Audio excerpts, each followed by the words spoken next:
இந்த மறக்கிறதுனால என்ன ஆகுதுன்னா நிறைய விஷயம் சந்தோஷமா இருக்கும், நிறைய விஷயங்கள் காணாமல் போயிடும், அவ்வளோதான். இந்த மறதி என்பது ரொம்ப அழகான விதி. நான் கொடுத்த பணம் மறந்துட்டேன், அதனால பரவாயில்ல அப்படின்னு எடுத்துக்க முடியாது. ஆனால் யாரோ சொல்லும்போது ஐயோ பணம் கொடுத்தோமா, எப்போ கொடுத்தோம் அப்படி கேட்போம்ல. இப்போ மூளை என்ன பண்ணும், வேற மாதிரி வேலை பார்த்துட்டே இருக்கும். மூளை ரொம்ப மோசமானது, நல்லது ஏற்றுக்காது, கெட்டதை மட்டும் தான் எடுத்துக்கும். எதை வேணாம்னு சொல்லும்போது தான் திரும்பி பார்க்க சொல்லும். எதெல்லாம் நல்லதுன்னு சொன்னால் ஏற்றுக்காது. நல்லதை எப்போதும் எடுத்துக்கணும். நீங்கள் நல்லதை எடுக்கும்போது மனசு ரொம்ப அழகாகிடும். இந்த நல்லது தான் இந்த கிஷோர் ஐயா, அது எப்போதும் நல்லதாக தான் இருக்கும். எனக்கு கிஷோர் ஐயா எனக்கு அறிமுகப்படுத்தி வச்சு தண்டபாணி அண்ணா. தண்டபாணி அண்ணா ஒரு படத்துக்காக இங்கே இவர் அறிமுகப்படுத்தி இவர் நடிக்கிறதுக்காக வந்தாங்க இப்போ சமீபத்தில். வரும்போது அவர் பேசுகிற வார்த்தைகள் அவ்வளோ அழகாக இருக்கும். எப்போதுமே யாரை பற்றியும் தப்பாக பேசுனதே கிடையாது. ஏதாவது பண்ணும் சார், நல்லா பண்ணும் சார், சூப்பராக பண்ணும் சார், இது உதவி பண்ணும் சார். உதவி என்பது நீங்கள் எதிர்பார்த்து பண்ணக்கூடாது சார் அப்படின்னு. ஏதோ ஒரு விஷயத்தை கனெக்ட் ஆகிட்டே இருக்கும் ரெண்டு பேருமே. அது கடவுள் என்ன டைரெக்டாக ஓஸ் போட்டிருக்கா தலையில் அவருக்கு. அங்கேருந்து நேராக ஓஸ் போட்டு அவர் பேசுகிற வார்த்தைகள் எல்லாமே அவ்வளோ உண்மையாக இருக்கும். அந்த உண்மை தான் இங்கே நிற்குது. அந்த உண்மையாக இருக்கிறது பெரிய உண்மை. அந்த உண்மைக்கு உண்மை என்பது ரொம்ப அழகு. உண்மையாக இருக்கிறது ரொம்ப கஷ்டம். அது கிஷோராய்க்கு பெரிய வாழ்த்துக்கள். இப்போ ஒரு படம் பண்ணதுக்கான ஒரு வாய்ப்பு கிடச்சிது. நான் அதுக்கு ட்ரெயின் பண்ணதுக்காக தான் வந்தாங்க ஐயா. ரெண்டு ஐயா வந்து அதுக்காக ட்ரெயின் பண்ணதுக்காக உள்ள சொல்லி தண்டபாணி சொன்னார் ட்ரெயின் பண்ணணும் அப்படின்னு. சரிங்க நான் ட்ரெயின் பண்ணுறேன் அப்படின்னு கூப்பிட்டு வந்த உடனே பார்த்த உடனே ரொம்ப அழகாக இருந்தாங்க. பேசும்போது எத்தனை மணிக்கு வருவீங்க ஐயா, சீக்கிரம் வாங்கன்னா 6 மணிக்கு 7 மணிக்கு வருவாங்க. அப்போ 7 மணிக்கு வந்தாங்க, 7 மணிக்கு வந்து 9 மணி வரைக்கும் இருந்தாங்க. அப்போ 10 மணி ஆச்சு. இந்த காலகட்டம் அப்படியே தள்ளி போயிட்டே இருக்கு. 3 மணிக்கு ஒரு மெசேஜ் அனுப்புவாங்க, ஒரு ஒரு ரீல் அனுப்புவாங்க, பாருங்க ஐயா எப்படி இருக்கு அப்படின்னு. ஏஐல பண்ணுது, ஏஐ மாதிரியே தெரியலங்க ஐயா, சூப்பராக பண்ணியிருக்கீங்க அப்படின்னு. 4 மணிக்கு எப்போயா தூங்குவீங்க, எனக்கு தூக்கமே வராதுன்னு. நீங்கள் எப்போ தான் தூங்குவீங்க ஐயா, 24 மணி நேரம் வேலை பார்த்துட்டே இருப்பேன், எனக்கு தூங்குனா தோணுச்சா தூங்கிடுவேன் அப்படின்னாரு. தூங்குனா இதுக்கு சரித்திரமே இல்லை போல இருக்குது. அவர் தூங்குறவா எப்போ தூங்குவார் தெரியாது. அப்படி உழைப்பாளி, பெரிய உழைப்பாளி. அதுக்கப்புறம் அந்த படம் வந்து நடிக்கிறதுக்கு ஆயத்தமாச்சு, போயிருக்கணும், ஷூட்டிங் போயிருக்கணும். அப்போது திடீர்னு ஃபோன் பண்ணி சொல்கிறா, ஐயா இந்த படம் நான் பண்ணல அப்படின்னு. சரிங்க ஐயா, ஏன் அப்படின்னு. அந்த படத்தை நீங்கள் தான் பண்ணுறீங்க அப்படின்னு. ஐயா நீங்கள் ஒரு சும்மா இருக்கீங்க ஐயா, இல்லையா நான் ஹீரோவா பண்ணத்தோட நீங்கள் ஹீரோவா பண்ணுங்க, இந்த படம் கரெக்டாக இருக்கும் அப்படின்னாரு. எனக்கு என்ன சொல்கிறதுனே தெரியல. அவருக்கு வந்த வாய்ப்பை இன்னொருத்தர் கொடுக்கறது வந்து எவ்வளோ பெரிய மனசு வேணும். அந்த பெரிய மனசு வந்து உண்மையிலேயே பெரிய மனசு தான். அதுதான் கிஷோர் ஐயா. இந்த வேலையை நீங்கள் பார்த்துட்டே இருந்தீங்கன்னா அது கண்டிப்பாக உயரத்துக்கு போயிடும். அதில் மாற்றுக்கிறதே கிடையாது. முதல் அடி எப்போ எடுத்து வைக்கிறீங்களோ அதான் முயற்சி. அதை அடுத்த அடிக்கு போக சொல்ல 2வது முயற்சியாக மாறிடுது. இந்த முயற்சி எப்போது நீங்கள் எடுத்துக்கிட்டே இருக்கீங்களோ வாழ்க்கை சூப்பராக வந்துடும். ஆண்டவன் நம்ம ஏன் படைச்சிருக்கேன், பிறந்துட்டோம், எப்படி இறந்துடுவேன், இந்த இடப்பட்ட காலத்தில் நம்ம யாரும் கண்டுபிடிக்க ஒரு வாழ்க்கை. அந்த வாழ்க்கை ரொம்ப அழகாக ஆரம்பிச்சிருக்காரு ஐயா. அவர் கூட இருக்க மக்கள் எல்லாரும் சூப்பராக வச்சிருக்காரு.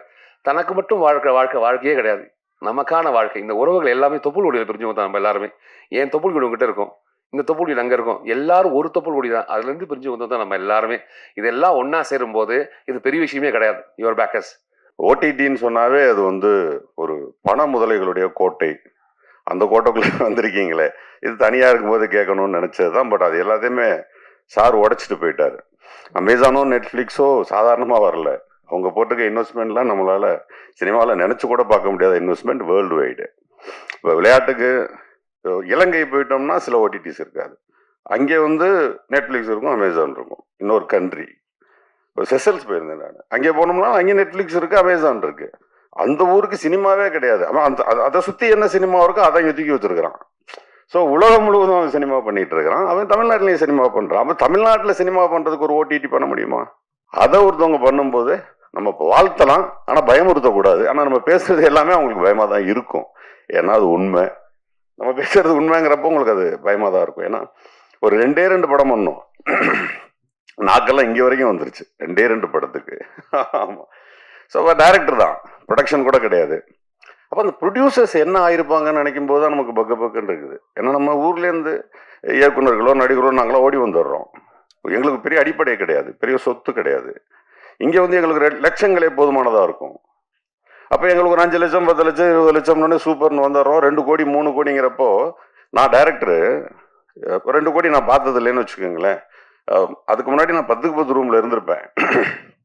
ப்ரொடியூசர்கிட்ட ஸ்ட்ரிக்டாக சொல்லுவேன், சார் என்ன சார் நீங்கள் ஒரு பேசிக் நாலேஜ் இல்லையா ப்ரொடியூசர்கிட்ட, இன்னைக்கு 5.5 லட்சம் வேணும் சார், நாளைக்கு 8.5 லட்சம் வேணும் சார், நாளைக்கு 10 லட்சம் வேணும் சார், இது இப்படி எடுக்கணும் சார். அவருக்கு தான் புரியாதெல்லாம் எல்லாம் சொல்லி 5.5 கோடி. அந்த படத்துக்கு எந்த அடிப்படை வியாபாரமும் இருக்காது. 5.5 கோடி. ஆனால் நான் என்னுடைய அடிப்படையில் என் மொத்த சொத்தே என் வீட்டில் 5 லட்சம் தாண்டாது, வீடே இருக்காது, வாடகை வீட்டில் இருப்போம். ஸோ அந்த கலைஞர்கள்கிட்டையும் ஒரு குறைந்தபட்ச நியாயம் இருக்கணும். எல்லார்ட்டையும் நியாயம் எதிர்பார்க்குற உங்ககிட்ட நியாயம் இருக்கா? சிறந்த கதை திரைக்கதைகளோட வர்றீங்களா? நல்ல உழைப்பு இருக்கான்னு கேட்டால் நம்ம அதுவும் ஒரு கேள்விக்குள்ளதான் இருக்கு. ஏன்னா ஓடிடி பற்றி அவர் பேசிட்டாரு, மற்ற விஷயங்கள் பற்றி எல்லாரும் பேசலாம். பட் என் டிபார்ட்மெண்ட் பற்றி நானும் பேசணுமா இல்லையா?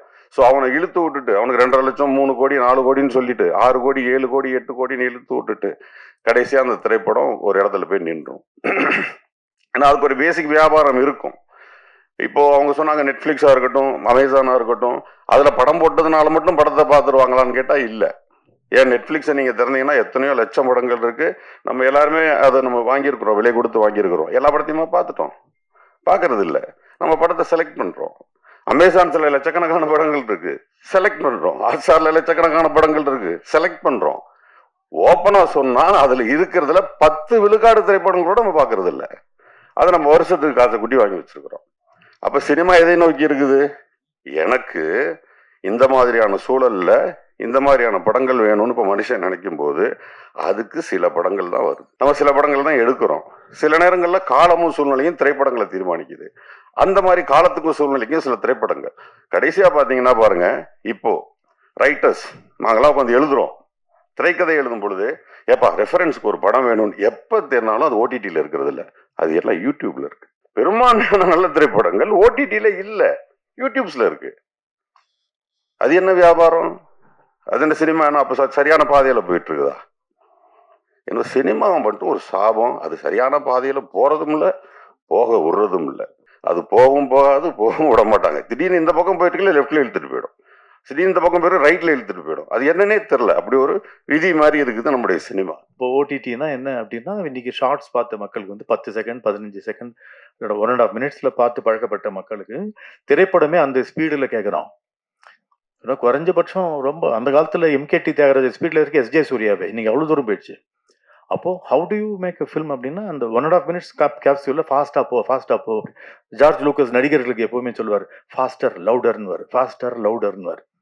எல்லாம் சினிமாவே இப்போ ஃபாஸ்டர் அண்ட் லவுடரா போனதுனால எங்க வேணா கட் பண்ணி எங்க வேணா நீ சொருகலாம். Make it into form of different shorts, 1.5 minutes into 2 minutes into so 120 minutes divided by 2. அத்தனை ஷார்ட்ஸுக்குள்ள நீ கொண்டு அடக்கு அப்படின்னு சொல்ற இந்த ஏஸ்தெட்டிக்ஸ் ஆஃப் சினிமாவே மாறிவிட்டது. அப்போ என்னன்னா the buyer dictates what you should do. ஏஸ்தெட்டிக்ஸா வந்து இதுதான் ஃபர்ஸ்ட் டைம் வந்து எப்படி சொன்ன டெய்லர் முதல்ல கொடுத்துட்டான், பேண்ட்டை தைச்சிட்டான், அதுக்கேற்ற மாதிரி நம்ம கால் கை வெட்டணுங்கிற அளவுக்கு இன்னைக்கு வந்து சினிமா வந்திருக்கு. இது ஒரு பக்கம். ஏற்கனவே உலகத்தில் இல்லாத ஒரு இடர்பாடு தமிழ் இந்தியாவுக்கு வேண்டி தான் உண்டு. என்னன்னா இன்ட்ரோல்னு எல்லா ஊர்லேயும் 1.5 hour தான், நம்ம ஊரில் 2.5 hour. ஏன்னா இன்ட்ரோல் ஒன்றுக்கு போனோம். ஸோ அந்த 1.5 hour ஃபாரின் ஃபிலிம் எக்ஸ்ட்ரா ஒரு 1 hour நம்ம ஆட் பண்ணுறோம். அது நம்ம ஃபர்ஸ்ட் ஹாஃப் நல்லா இருக்கு, செகண்ட் ஹாஃப் நல்லா இல்லை அப்படின்னு சொல்லுவதுக்கு காரணம் செகண்ட் ஹாஃப்ல தான் கதையை எதிர்பார்க்குறான், கிளைமேக்ஸ் எதிர்பார்க்குறான். ஃபர்ஸ்ட் ஹாஃப்ல எப்படி ஓபிடிக்கலாம், இவன் தான் போனால் காமெடிலாம் பண்ணிட்டு இன்ட்ரோவில் நீ ஒரு பேங்க் கொடுத்துட்டு செகண்ட் ஹாஃப்லேயாவது கதையை சொல்லு அப்படிங்கிறான். அப்படி இருந்த ஃப்ரீடம்லாம் போய் இன்னைக்கு வந்து எல்லா நிமிஷமும் பேங்க் கொஞ்சம் கூட தொய்வு இல்லாமல் 99 மார்க் வாங்கினா நீ ஃபெயிலு, 100 வாங்கினா தான் பாஸு அப்படிங்கிற ஒரு காலகட்டத்தில் வந்திருக்கிற பொழுது வினோதமான ஒரு விஷயம் என்ன இருக்குன்னா, அபரிவிதமான திரைப்படங்கள் தயாரிக்கப்படக்கூடிய காலகட்டம் இதுவாகத்தான் இருக்கின்றது. அது ஏன் என்றே புரியவில்லை. There is somewhere some money is available for people to produce films, knowing fully well it is not going to be sold, knowing fully well nobody is there to buy. இதுல ஸ்ட்ரைக் வேற, ஏற்கனவே வேலை இல்லை, நம்ம strike வேற நம்ம இது பண்ணணும். ஏற்கனவே ஓடிடி வாங்குறது ஆள் இல்லை, இதுல 4 வாரம் கழிச்சு போடணும். தயவு செஞ்சு யாரு போடுற முதல்ல காட்டுங்க கண்ணுக்கு அப்படிங்கிற மாதிரி ஒரு சுச்சுவேஷன்ல எல்லாரும் பெரியவங்களுக்கு கொடுக்கறக்கூடிய ஒரு பிரச்சனைகளோ அவங்களுடைய அந்த ஒரு நிபந்தனைகளோ யங்ஸ்டர்ஸ்க்கோ இல்லை புது சின்ன படங்களுக்கு கொடுக்கவே கூடாது. அவன் படம் பண்ணுறதே பெரிய விஷயம். நீங்க வந்து நான் ப்ராஃபிட் ஆர்கனைசேஷன் அப்படிங்கிறீங்க, எல்லா ப்ரொடியூசருமே நான் ப்ராஃபிட் ஆர்கனைசேஷன் தான் நடத்திட்டு இருக்கான். அவனுக்கு கண்ணுக்கு தெரிஞ்சு பார்த்தது இல்லை. 200-250 படம் எடுக்கிறாங்க. எந்த காலத்திலுமே 1895 ஆரம்பிக்கப்பட்ட சினிமா இன்று 130 வருடங்கள் ஆகிவிட்டது. எப்பொழுதுமே ஒரு 8-10% விழுக்காடு தான் வெற்றி படங்கள் என்றைக்குமே எல்லா ஊர்லையுமே.